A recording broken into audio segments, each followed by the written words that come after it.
আজকের ক্লাসটা কিন্তু খুব গুরুত্বপূর্ণ, কারণ আজকের ক্লাসে আমি আলোচনা করব সেমিস্টার 3 অর্থাৎ এমসিকিউর উপর যে এক্সামটা তোমরা দিতে যাবে সেই এক্সামে যে 5 কোয়েশ্চেন্স থাকবে ইউলিসিস থেকে, সেই ইউলিসিসের সাজেশন বলবো। কিন্তু একই রকমভাবে আমি যেমন আওয়ার ক্যাজুয়ালিটি যেমন বলেছিলাম তোমাদেরকে যে এই টেক্সটার সাজেশন করা মানে লাইন বাই লাইন ফ্রেজ এবং কি আসতে পারে সেগুলো চেক করে নাও, এটাই তোমার কাছে সাজেশন। আওয়ার ক্যাজুয়ালিটি নিশ্চয়ই সাজেশন দেখা হয়নি, যদি দেখা না হয়ে থাকে তাহলে ডিসক্রিপশন বক্সে লিঙ্ক থাকবে, আই বাটনেও লিঙ্ক দেওয়া থাকবে, ক্লিক করো এবং সেখানে তোমরা দেখতে পাবে পুরো ভিডিওটা। তো যেটা বলছিলাম, ইউলিসিসের ক্ষেত্রেও আমরা লাইন বাই লাইন কিছু ইম্পর্টেন্ট ফ্রেজ, কিছু ইম্পর্টেন্ট ওয়ার্ড এগুলো দিয়েছি, যেগুলো তোমাদের 2027 পরীক্ষার জন্য, মানে 2027 এইচএস মানে সেমিস্টার 3 এর জন্য খুবই ইম্পর্টেন্ট হবে। এটা একবার করে নিলে তোমাকে মোটামুটি আর অন্য কারো গুটি কয়েক এমসিকিউ সাজেশনের উপরে নির্ভর থাকতে হবে না, ওভারঅল তোমার প্রিপারেশন কমপ্লিট হবে। যাই হোক, যারা নতুন এসছো তারা চ্যানেল সাবস্ক্রাইব করো, এবং যারা ভিডিওটা দেখছো যদি ভালো লাগে তাহলে অতি অবশ্যই লাইক করবে, কমেন্ট করবে আর শেয়ার করবে তোমাদের বন্ধুদের জন্য। ওকে, শুরু করছি Ulysses suggestive class for semester 3 examination.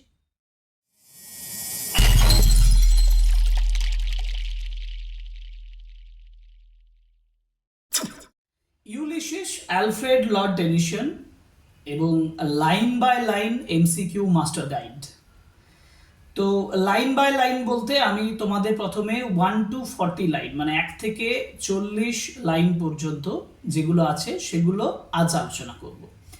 আরেকটা ব্রেকডাউন করে আমি পার্ট 2 করব, ক্লাস করব, যেখানে আমরা 41 থেকে রেস্ট অফ দ্য যে সেন্টেন্স সেগুলো আলোচনা করব। যেমন দেখে নাও, প্রথমেই যে লাইনটা প্রথমে তোমাকে সব থেকে গুরুত্বপূর্ণভাবে দেখতে হবে, লাইন নাম্বার 1, যেখানে বলেছে ইট little profits that an idol king.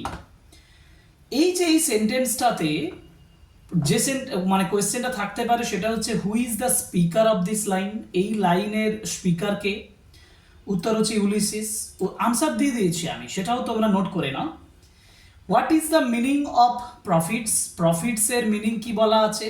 প্রফিটসের meaning হচ্ছে বেনিফিটস বা গিভস অ্যাডভান্টেজ, সুবিধা দেওয়া। What does idle signify here, idle বলতে এখানে কি সিগনিফাই করেছে? সেটা হচ্ছে ইনঅ্যাক্টিভ এবং আনপ্রোডাক্টিভ। আর ফিগার অফ স্পিচ এখানে কিছু আছে কি? আইডল কিং, আইডল কিং কথাটার মধ্যে কি কোনো ফিগার অফ স্পিচ আছে? এটা হচ্ছে এপিথেট এবং ট্রান্সফার এপিথেট। এটা আমরা এপিথেট হিসাবেই বলবো, ট্রান্সফার এপিথেট মূলত হচ্ছে না। ট্রান্সফার এপিথেটটা বাদ দাও, তোমরা এপিথেট করবে। Okay, sentence number 2, by this still hearth among this barren crags. এই লাইনটাতে তোমাকে যেটা জানতে হবে, অতি অবশ্যই জানতে হবে, সেটা হচ্ছে হার্থ সিম্বলাইজ করছে কিনা। সেটা হচ্ছে ফায়ার প্লেস বা ডোমেস্টিক হোম বা লাইফ, এটাকে সিম্বলাইজ করছে। আর হার্থ বলতে যেটা সেটা বোঝায় ফায়ার প্লেস, যেটা সিম্বলাইজ করছে কি? ডোমেস্টিক হোম লাইফকে। এটা মনে রাখবে কিন্তু। And what do barren crags refers to, barren crags বলতে কোনটাকে বোঝানো হয়েছে? সেটা হচ্ছে rocky unproductive cliffs of Ithaca, এটি মনে রাখবে। Identify the predominant poetic device, এখানে কোনো পোয়েটিক ডিভাইস আছে? এটা ভিজুয়াল ইমাজারি আছে। যদি তোমাদের এই লাইনের উপরে বলে তাহলে এখানে একটা ভিজুয়াল ইমাজারি আছে, একটা ফিগার অফ স্পিচ সেটা উল্লেখিত আছে। আচ্ছা, next, unequal laws into savage race.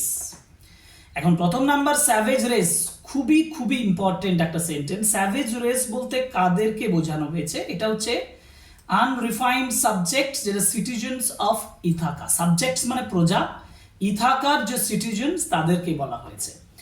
Unequal lodge এর মানে কি? আনইকুয়াল লজ মানে হচ্ছে কাস্টমাইজ বা আরবিটারি রেগুলেশনস যেগুলো রয়েছে। আর ফিগার অফ স্পিচ যেটা স্যাভেজ রেসের মধ্যে রয়েছে সেটা হচ্ছে এপিথেট, এপিথেট রয়েছে, কারণ এই রেসটাকে, এপিথেটটাকে স্যাভেজ হিসাবে ব্যবহার করা হয়েছে।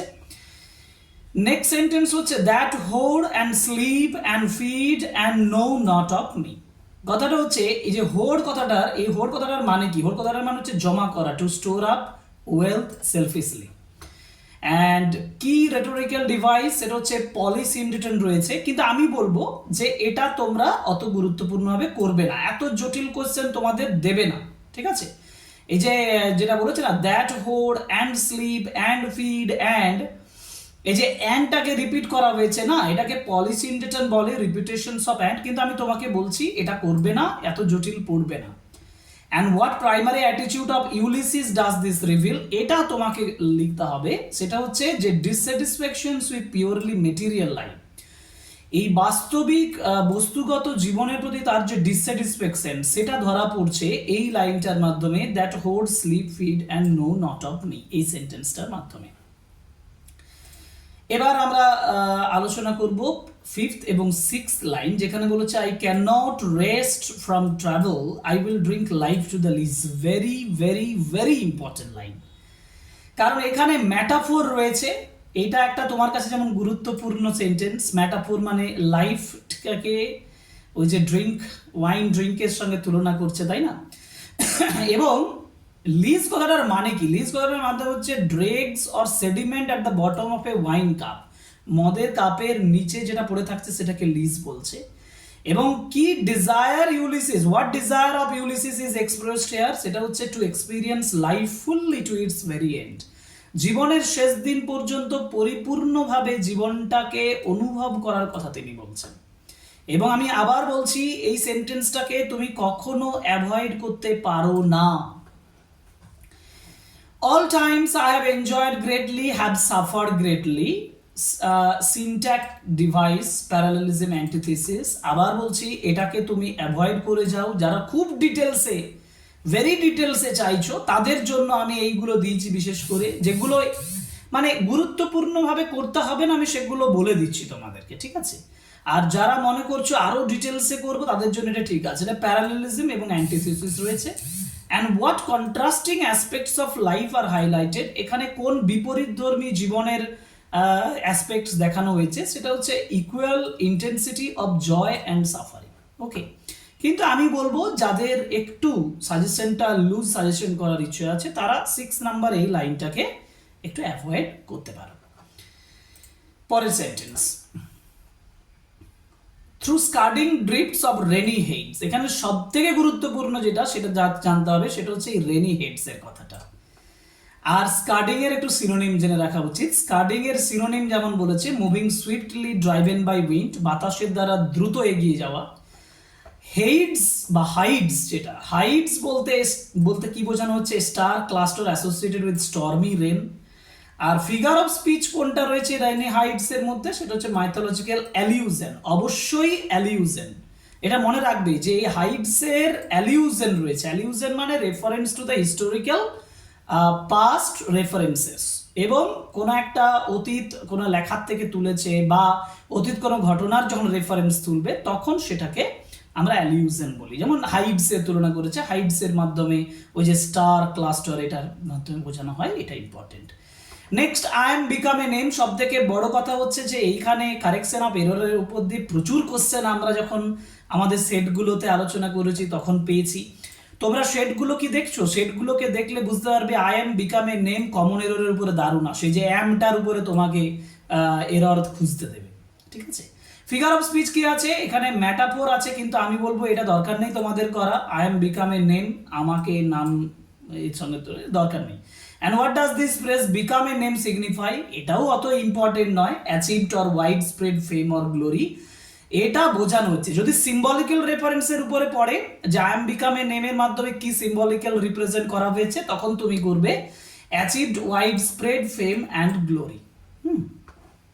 আর 9th নাম্বার লাইন দিয়েছি, for always roaming with hungry heart। তো এই হাংরি হার্ট বলতে এখানে একটা ম্যাটাফোর রয়েছে, কিন্তু সেটা তুমি অ্যাভয়েড করলেও চলবে। অ্যাভয়েড যেটা করা চলবে না সেটা হচ্ছে what does hungry heart symbolise. Hungry heart বলতে কি সিম্বলাইজ করছে, সেটা হচ্ছে an insatiable urge for knowledge and adventure. Knowledge এবং অ্যাডভেঞ্চারের জন্য একটা মানে যেটা ইনস্যাটিয়েবল, যেটাকে পরিপূর্ণ করা যায় না, যেটাকে সন্তুষ্ট করা যায় না, এই ধরনের একটা আর্জ, একটা কামনা, একটা ইচ্ছে তৈরি হচ্ছে, সেটা বোঝাচ্ছে হাংরি হার্টের মাধ্যমে। এটা তুমি অ্যাভয়েড করবে না। এখানে ফিগার অফ স্পিচটা তুমি অ্যাভয়েড করতে পারো। ওকে, এবার নেক্সট লাইন, নেক্সট সেন্টেন্সটা যেটা আছে সেটা দেখো, যেটা বলা হয়েছে much have I seen and known. এখানে যেটা সেন্ট্রাল থিম সেটা কি এই লাইনের মধ্যে, সেটা হচ্ছে value of personal experience or exploration, মানে নিজস্ব অভিজ্ঞতা এবং এক্সপ্লোরেশন আবিষ্কারের কথা বলা হয়েছে। Cities of men and manners, climates and councils and governments, এটা what has Ulysses observed in his travels, সেটার উপরে তোমাকে এখানে দেবে। সেটা হচ্ছে এই যে ম্যানার্স, ক্লাইমেটস, কাউন্সিলস, গভর্নমেন্টস, মানে ইউলিসিস বোঝাতে চাইছেন ডাইভার্স কালচারস, বিভিন্ন ধরনের সংস্কৃতি, পলিটিক্যাল সিস্টেম এবং সোসাইটি। এইটা তোমাদেরকে ডেসক্রিপটিভ টাইপের এমসিকিউ যদি দেয়, মানে কোনো ডেসক্রিপটিভ যে এটার মাধ্যমে কি বোঝাতে চাইছেন কবি সেটার উপরে যদি দেয়, তাহলে তোমাকে এই উত্তরটা মনে অবশ্যই রাখতে হবে। আর ফিগার অফ স্পিচ যেটা রয়েছে সেটাকে তুমি অ্যাভয়েড করতে পারো। এর মধ্যে যে ফিগার অফ স্পিচ রয়েছে সেটা হচ্ছে এনুমারেশন বা অ্যাসাইডেটন, কিন্তু আমি বলবো ইন ডিটেল যারা একটু ফার্দার বিভিন্ন কম্পিটিটিভ এক্সামের জন্য পড়ে তারা এই ধরনের ফিগার অফ স্পিচগুলো তৈরি করে, এটাকে অ্যাভয়েড করবে উভয় পক্ষে, যারা ডিটেলস চাইছো যারা সাজেশন চাইছো উভয় পক্ষে অ্যাভয়েড করবে। এরপরে and drunk delight of battle with my peers, দেখো এখানে একটা ফিগার অফ স্পিচ রয়েছে, সেটা হচ্ছে ম্যাটাফোর। কি ফিগার অফ স্পিচ রয়েছে? যে ড্রাঙ্ক ডিলাইট অফ ব্যাটল, কিন্তু একই রকম ভাবে আমি এখানে অক্সিমোননও পাই। কেন অক্সিমোনন পাই? ডিলাইট আছে আবার ব্যাটল আছে, how can battle be delight, তাই না? তাহলে ডিলাইট এবং ব্যাটল এই দুটো কিন্তু সম্পূর্ণভাবে আলাদা আইডিয়া প্রকাশ করে, যার জন্য অক্সিমোরন থাকতে পারে। আর এখানে যে পিয়ার্স কথাটা বলেছে, পিয়ার্স মানে হচ্ছে কম্প্যানিয়ন্স অফ ইউলিসিসকে বোঝানো হয়েছে। এটার উপরে তোমাকে তোমার কোশ্চেন আসতে পারে যে হিরোইক ইকুয়ালস বা warrior, comrades, companions of Ulysses তাদেরকে বোঝানো হয়েছে। নেক্সট সেন্টেন্স মানে 13, far on the ringing plains of windy Troy. এখানে দেখো এই যে ট্রয় বলেছে, বলছে what is Troy famous for in classical literature. Classical লিটারেচারে ট্রয় ইম্পর্টেন্ট হিসাবে লেখো, সেটা হচ্ছে এপিক ট্রোজান ওয়ার। ট্রয়ের যুদ্ধের কথা বলা হয়েছে এখানে। হ্যাঁ, অ্যালিউসিভ মানে অ্যালিউশন, আমরা যদি ফিগার অফ স্পিচ বলবো তাহলে এখানে সবচেয়ে ভালো হচ্ছে সেটা হচ্ছে অ্যালিউশন আছে, কারণ আমি বললাম যে হিস্ট্রি বা পাস্ট রেফারেন্স যদি করে দেয় তাহলে সেক্ষেত্রে অ্যালিউশন থাকে। আর রিঙ্গিং প্লেন্স বলতে কি বোঝানো হয়েছে? ব্যাটলফিল্ড ইকোয়িং উইথ ক্ল্যাশিং আর্মার। ওকে, এটা কিন্তু তোমাকে ভালোভাবে নোট করতে হচ্ছে। I am a part of all that I have met, এটা কিন্তু অতটা ইম্পর্টেন্ট নয়, আমি জাস্ট একটু হাইলাইট করে দিচ্ছি। হোয়াট ফিলোসফিক্যাল কনসেপ্ট, কি কনসেপ্ট, কি দার্শনিক চিন্তা ভাবনা এখানে তুলে ধরা হয়েছে, সেটা হচ্ছে accumulated experiences mould human character.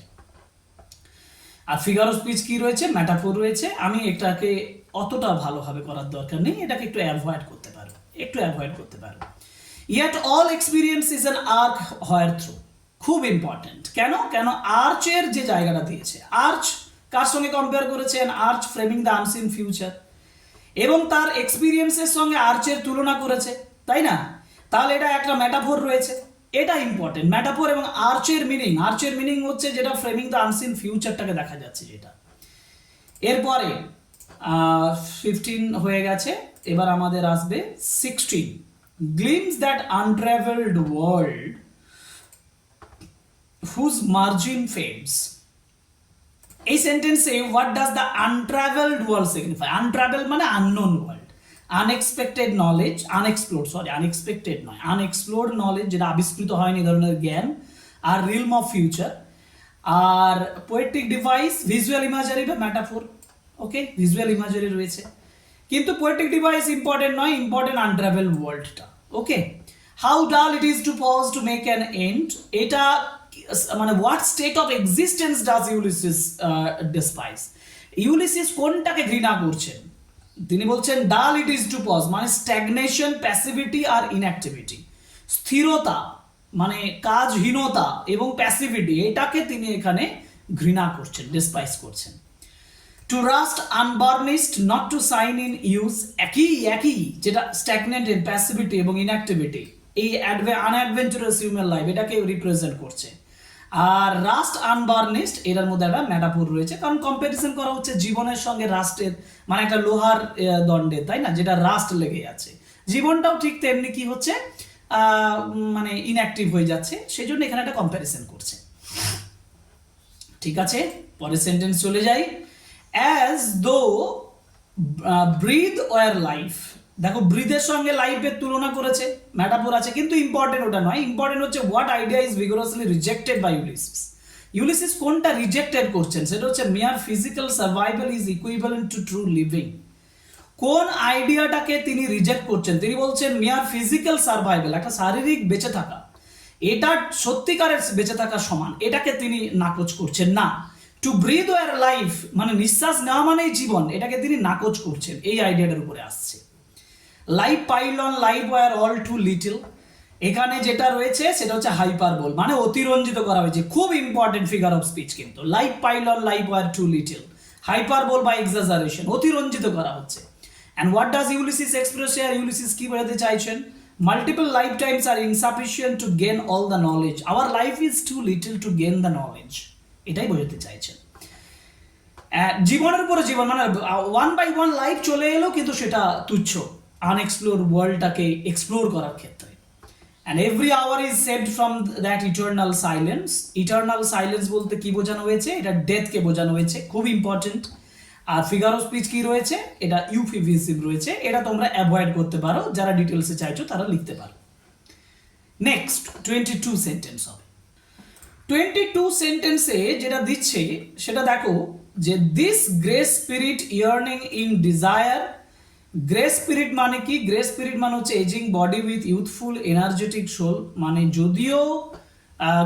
যদিও বয়স্ক হয়ে গেছে তবুও তার মধ্যে একটা ইউথফুল এনার্জেটিক সোল রয়েছে। আর এখানে ফিগার অফ স্পিচ কি রয়েছে? গ্রে স্পিরিটটা ডিজায়ার করছে মানে পার্সনিফিকেশন রয়েছে। সিনেকডকিটা তোমাকে জানতে হবে না, সিনেকডকি মানে part for the whole, whole for the part, এরকম একটা আইডিয়া বোঝায়, অত ডিটেলসে যাওয়ার দরকার নেই, পার্সনিফিকেশনটা মনে রাখবে। To follow knowledge like a sinking star, like ব্যবহার করা হয়েছে মানে সিমিলি ব্যবহার হচ্ছে, তোমরা এটা দেখলেই বুঝতে পারবে, তাহলে সিমিলি আছে। আর এর মিনিংটা কি? What is compare to the sinking star? Sinking স্টারের সঙ্গে কি তুলনা করা হয়েছে? The pursuit of knowledge beyond normal limit, স্বাভাবিক লিমিটের থেকে বাইরে জ্ঞানটা আহরণ করা। Beyond the utmost bound of human thought, এটা অতটা ইম্পর্টেন্ট লাইন নয়, এটা একটা থিম বোঝাচ্ছে, সেটা হচ্ছে infinite quest for intellectual expression, এটা অতটা ইম্পর্টেন্ট নয়। ইম্পর্টেন্ট হচ্ছে this is my son mine own Telemachus, কারণ তার ছেলের নাম এখানে বলা হয়েছে। ইউলিসিসের ছেলের নাম কি? মানে who is Telemachus, son of Ulysses and Penelope. Penelope তার স্ত্রীর নাম। অ্যান্ড প্রাইমারি লিটারেলি সোর্স, সেটা হচ্ছে গ্রিক মাইথোলজি বা হোমার অডিসি থেকে এটা নেওয়া হচ্ছে।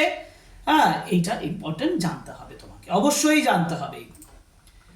26 to whom I leave the sceptre, যার কাছে আমি এই স্ক্রিপ্টারটা ছেড়ে যাচ্ছি। কার কাছে? প্রশ্ন থাকবে কার কাছে, বা স্ক্রিপ্টার বলতে কি বুঝে? স্ক্রিপ্টার বলতে রয়্যাল অথরিটি, রাজার ক্ষমতা। আর হোয়াট ইজ দ্য আইল? আইল বলতে কিংডম অফ ইথাকা। আর কার কাছে ফিরে যাচ্ছেন, মানে কার কাছে তিনি দিয়ে যাচ্ছেন? তোমাকে বলতে হবে এটা তিনি তার ছেলে টেলিমেকাসকে দিয়ে যাচ্ছেন। By slow prudence to make mild rugged people, এই যে দেখো প্রুডেন্স বলেছে, প্রুডেন্স কথাটার মানে কি? Wisdom, cosmos and careful judgment. আর মিনিং অফ রাগড, রাগ কথাটার মানে হচ্ছে রাফ, আনকালচার অ্যান্ড হার্স। সিনোনিমের উপরে মানে ওয়ার্ড নোটসের উপরে দিলে কিন্তু এগুলো তোমাকে জানতে হবে। Subdue them to the useful and good, অতটাও ইম্পর্টেন্ট নয়, মনে রাখবে who will accomplish this administrative task, যেটা টেলিমেকাস। এটা এরপরে যেটা বলেছে, আবার ওই টেলিমেকাসের উপরে অনেক প্রশ্ন আসতে পারে, যেমন এই যে দিয়েছে দেখো 29 মোস্ট ব্লেমলেস ইজ হি, কার কথা বলেছে? টেলিমেকাসের কথা বলেছেন। অ্যান্ড ব্লেমলেস মানে কি? ব্লেমলেস মানে ফল্টলেস বা unblemished in duty. He works his work I mind, এখানে ফিগার অফ স্পিচ কি রয়েছে? এটা অ্যান্টিথেসিস বা কন্ট্রাস্ট, এতটা ইম্পর্টেন্টও নয় এটা। What contrast is depicted? Contrast হচ্ছে টেলিমেকাসের সিভিক ডিউটি ভার্সেস ইউলিসিসের রেসলেস অ্যাডভেঞ্চার। কোন বৈপরীত্য বলা হয়েছে? মনে রাখবে এটা ইউলিসিসের নিজস্ব অ্যাডভেঞ্চার আর টেলিমেকাসের সিভিক ডিউটি, এই দুটোকে বোঝানো হয়েছে। এরপর তিনি অ্যাড্রেস করে বলছেন there lies the port the vessel puffs her sell, এখানে দেখো ভেসেলটাকে পার্সনিফাই করা হয়েছে, যার জন্য পার্সনিফিকেশন থাকছে ফিগার অফ স্পিচ। আর ভেসেল মিনিং হচ্ছে শিপ রেডি ফর ভয়েজ। আর এখানে তিনি ওই ভেসেলটাকে বেরিয়ে যাওয়ার কথা বলছেন। My mariners' souls that they have toiled and wrought and thought with me. Meaning of mariners. Mariners এর মিনিং কি? সেটা হচ্ছে সেলার্স, বয়েজ, কম্পেনিয়ন্স, পলি। ফিগার অফ স্পিচটা আমাকে মনে রাখতে হবে না। ম্যারিনার্স কাদেরকে বোঝানো হচ্ছে? সেলার্স বা বয়েজ বা কম্পেনিয়ন্সদেরকে বোঝানো হয়েছে। যাই হোক, আমি তোমাদেরকে পার্ট 1 বলেছিলাম, পার্ট 1 পার্ট 2 তে ভাগ করবো, কিন্তু আমার মনে হচ্ছে যে একেবারে পুরোটা আলোচনা করে দিচ্ছি, তাহলেই হবে, ঠিক আছে। তো পরের অংশ যাই। পরের অংশ হচ্ছে old age hath yet his honour and his toil. Figure of speech কি রয়েছে? ওল্ড এজটাকে পার্সনিফাই করা হয়েছে, personification. Central concept express, central concept কি? সেটা হচ্ছে old age retains dignity, effort and purpose. Death closes all, ডেথকে আবার পার্সনিফাই করা হয়েছে, মানে পার্সনিফিকেশন রয়েছে ফিগার অফ স্পিচ। ইউনিভার্সাল ট্রুথটা কি বোঝানো হয়েছে? ডেথ ইজ ইনএভিটেবল, এটাই ইউনিভার্সাল ট্রুথ, যে মৃত্যু অবশ্যম্ভাবী, ঠিক আছে। পরেরটাই চলে যাবে। 35-এ দেখো বলছে সাম work of Nobel note May yet be done. এখানে নোবেল নোট বলতে কি বোঝানো হয়েছে? এটা কিন্তু তোমাকে যদি একটু ঘুরিয়ে প্রশ্ন দেয় না, তাহলে নোবেল নোটের উপরে দিতে পারে। নোবেল নোট বলতে গ্রেট হিরোইক অ্যাচিভমেন্ট, মানে ইউলিসিসের যে অ্যাচিভমেন্ট সেটাকে বোঝানো হয়েছে। আর not unbecoming men that strove with gods, এখানে ফিগার অফ স্পিচ হচ্ছে লিটোটেস, আমার দরকার নেই এটা। আর হু আর দিস মেন, এই মানুষগুলো কারা? সেটা হচ্ছে ইউলিসিস এবং লিজেন্ডারি গ্রেক ওয়ারিয়ার্স। ইউলিসিস এবং তার লিজেন্ডারি ওয়ারিয়ার্সদের কথা বলা হয়েছে। ওকে, নেক্সট চলে যাই 37। It is not too late to seek a newer world. কোন ফিলোসফি অফ লাইফ? সেটা হচ্ছে আনফেলিং অপটিমিজম এবং লাইফ লং স্ট্রাইভিং। অপটিমিজম মানে সবসময় একটা হ্যাঁসূচক মানসিকতা নিয়ে থাকা, যেটা ব্যর্থ হয় না, এবং লাইফ লং দীর্ঘ স্ট্রাইভিং প্রচেষ্টা, সেটাকে বোঝাচ্ছে। To sail beyond the sunset, সানসেটের বাইরে সেল করা, মানে যেটাকে ফিগার অফ স্পিচে আমরা মেটাফোর বা সিম্বলিজম বলে থাকি, এটাও ইম্পর্টেন্ট নয়, কিন্তু ইম্পর্টেন্ট হচ্ছে বিয়ন্ড দ্য সানসেট বলতে কি বোঝানো হয়েছে? সেটা হচ্ছে আননোন হরাইজন, ডেথ এবং ফাইনাল অ্যাডভেঞ্চারকে বোঝানো হয়েছে। দো মাচ ইজ টেকেন মাচ অ্যাবাইডস, অ্যাবাইডস মানে রিমেন্স বা এন্ডিওর্স, এটা কনফিউজিং, যার জন্য এটা নোট করে রাখতে বলছি। আর থিমেটিক মেসেজ হচ্ছে রেজিলিয়েন্স অ্যান্ড মেন্টাল স্ট্রেংথ, মানে সহ্য শক্তি, মানসিক ক্ষমতা, ডিসপাইস ফিজিক্যাল ডিক্লাইন, শারীরিক অক্ষমতা সত্ত্বেও, ঠিক আছে।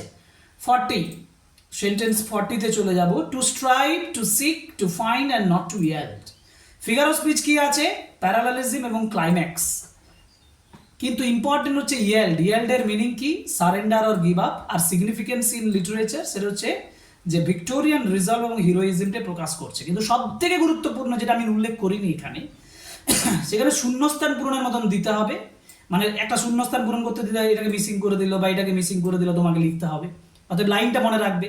আর দ্বিতীয় কথা হচ্ছে যে এই সেন্টেন্সটা থেকে তোমাকে সব থেকে গুরুত্বপূর্ণ যেটা দিচ্ছে মাইন্ডসেটটা, ইউলিসিসের কি মাইন্ডসেট প্রকাশ পাচ্ছে, সেটা হচ্ছে যে desire to have new unexplore world knowledge, সেটা প্রকাশ করছে এখানে, ঠিক আছে। এবার পার্ট 2-তে যেটা আসছে সেটা হচ্ছে যে ভোকাবুলারি। ভোকাবুলারি একটা স্ক্রিনশট তোমরা এখান থেকে নিয়ে নিতে পারো, আমি জাস্ট স্ক্রিনশটের জন্য একটু রেখে দিচ্ছি, দেখো ভালো করে। আইডিল যেগুলো ইম্পর্টেন্ট সেগুলো আমি গোল দাগ দিয়ে দিচ্ছি। Idle, hearth important, hearth. Barren crags important, savage important, hoard important, lees important, scudding important, Hyades important, পিয়ার্সটা হচ্ছে কম্পেনিয়ন, সেটা অতটা ইম্পর্টেন্ট নয়, আর্টসটা ইম্পর্টেন্ট, আনট্রাভেল মানে আনএক্সপ্লোর্ড, এগুলো উল্লেখযোগ্য। আবার আছে, একটু নিচে যাই, তারপরে তোমরা আরেকবার স্ক্রিনশট নিয়ে নেবে। রাস্ট আনবার্নিশড ইম্পর্টেন্ট, ইয়ার্নিং মানে ডিজায়ারিং ইম্পর্টেন্ট, আর আটমোস্ট বাউন্ডটাও ইম্পর্টেন্ট, যেটার মানে হচ্ছে এক্সট্রিম লিমিট। কেন বলছি? কারণ এগুলো আমি অত ডিটেলসে আর আলোচনা করছি না, এগুলো আমি যখন ক্লাসটা আলোচনা করেছিলাম তখন সব বলেছিলাম। তোমরা জাস্ট এগুলোর মিনিংগুলো একটু ভালোভাবে স্টাডি করে নেবে এবং সেখান থেকে তোমরা প্রিপারেশনটা কমপ্লিট করবে। আরও কিছু আছে, দেখা যাক আর কি আছে। একটু নিচে যাই, এটাও একটু স্ক্রিনশট নিয়ে নাও। Sceptre important, sceptre, prudence important, rugged important, mariners important নয়, টয়েল ইম্পর্টেন্ট মানে ওয়ার্ক হার্ড, নোবেল নোটটা ইম্পর্টেন্ট যেটা একটু আগে বললাম, অ্যাবাইডস ইম্পর্টেন্ট, আর রিয়েল মানে বস্তুতা স্বীকার করা, এটা অতটা ইম্পর্টেন্ট নয়, কিন্তু জেনে রাখবে, আমি গোলদাগ দিয়ে দিলাম, করে নেবে। এবার ফিগার অফ স্পিচের একটা লিস্ট দিয়েছি, যা যা আমি করিয়েছি ফিগার অফ স্পিচ তার একটা লিস্ট দিয়েছি, নাও এখান থেকে ভালোভাবে স্ক্রিনশট নিয়ে নাও। মেটাফোর, এই প্রত্যেকটা লাইনে ইম্পর্টেন্টগুলো দাগ দিই, মেটাফোর যেখানে আছে সেখানে ইম্পর্টেন্ট, যত মেটাফোর তুমি পাবে এগুলো ইম্পর্টেন্ট। কেন সেটা এক্সাম এক্সপ্লেনেশনস পর্যন্ত দিয়ে দিয়েছি, ভালোভাবে দেখো। সিমিলি, পার্সনিফিকেশন যেগুলো দিয়েছি সেগুলো সব ইম্পর্টেন্ট হিসাবেই দিয়েছি। পার্সনিফিকেশন, সিম্বলিজম, প্যারালেলিজম, হ্যাঁ, যেগুলো করবে না, যেমন এই যে প্যারালালিজম করার দরকার নেই, পলিসি ইন্ডেটার এগুলো করার দরকার নেই, ঠিক আছে। হাইপারবোল করবে, ইউফিমিজম করার দরকার নেই, এগুলো তোমাদের পড়বে না, এগুলো তোমাদের অনেক জটিল তোমাদের পক্ষে। মানে তোমাদের পরীক্ষার জন্য এটা অনেক জটিল বলে গণ্য হবে বলে আমার মনে হচ্ছে। তাহলে এই হচ্ছে তোমার সম্পূর্ণ সাজেশন ভিত্তিক পড়াশোনা, যেটা করলে তুমি ইউলিসিস থেকে একটা কোশ্চেনও আটকাবে না। আমি এখানে 3টে এক্সাম টিপ দিয়েছি, যে 3টে এক্সাম টিপ তোমাদের মনে রাখা দরকার। একটা হচ্ছে স্পিকারের কনটেক্সটটা তোমাকে জানতে হবে, সেটা কি না, একটা হচ্ছে Ulysses is a dramatic monologue spoken by Ulysses in his old age Ithaca, মনে রাখবে ড্রামাটিক মোনোলগ। কন্ট্রাস্ট হচ্ছে টেলিমেকাস রিপ্রেজেন্টস ভিক্টোর, টেলিমেকাস যেটা রয়েছে সেটা হচ্ছে ভিক্টোরিয়ান ডোমেস্টিক ডিউটি অ্যান্ড গভর্নেন্সকে প্রেজেন্ট করে, যেখানে ইউলিসিস রিপ্রেজেন্ট করে romantic spirit of adventure and limitless adventure, এটা ইম্পর্টেন্ট। আর ফাইনাল লাইন যেটা, সেটা যেটা মনে হচ্ছে ultimate motto of perseverance and Victorian optimism, Victorian optimism এবং মোটো অফ পার্সিভারেন্স, সহ্য শক্তির মোটো, হ্যাঁ সেটাকে বোঝানো হচ্ছে, পার্সিভারেন্সের যে আলটিমেট মোটো সেটাকে বোঝানো হচ্ছে, এবং এই ফাইনাল লাইনটাও তোমাদের জন্য ইম্পর্টেন্ট। এই হচ্ছে তোমাদের কতগুলো এক্সাম টিপ যেগুলো আমি উল্লেখ করেছি এখানে, এবং এই এক্সাম টিপগুলো মানে যে কোশ্চেনগুলো আমার মনে হচ্ছে এবছর সব থেকে আসার চান্স আছে, এই 3টি আমি তুক্কা দিয়ে দিলাম লাস্টে, যে 3টি ফলো করো, দেখো এই 3টি থেকে আসতে পারে। তো আলোচনা হলো সেমিস্টার 3 এর জন্য ইউলিসিসের থেকে একেবারে সাজেস্টিভ ভিত্তিক আলোচনা। ভালোভাবে ক্লাসটা যদি করে থাকো, ইউলিসিস নিয়ে আর কোনো অবজেকশন থাকবে না। যদি আমার এই ক্লাসগুলো নিয়ে অবজেকশন থাকে তাহলে অতি অবশ্যই কমেন্ট করবে, যদি ভালো লাগে তাহলেও কমেন্ট করবে যে তোমাদের আর কি প্রয়োজন। আর যদি সত্যিই মনে হয় যে ক্লাসগুলো প্রয়োজন হচ্ছে, তাহলে ক্লাসগুলো স্কিপ করে যাবে না, অতি অবশ্যই চ্যানেল সাবস্ক্রাইব করবে, লাইক করবে, কমেন্ট করবে, শেয়ার করবে। এই রিকোয়েস্টটা রাখো প্লিজ, এই রিকোয়েস্টটা রাখো। এইটা বলে আজকের ক্লাস শেষ করছি, পরে ক্লাসে আবার দেখা হবে। Thank you very much, good bye.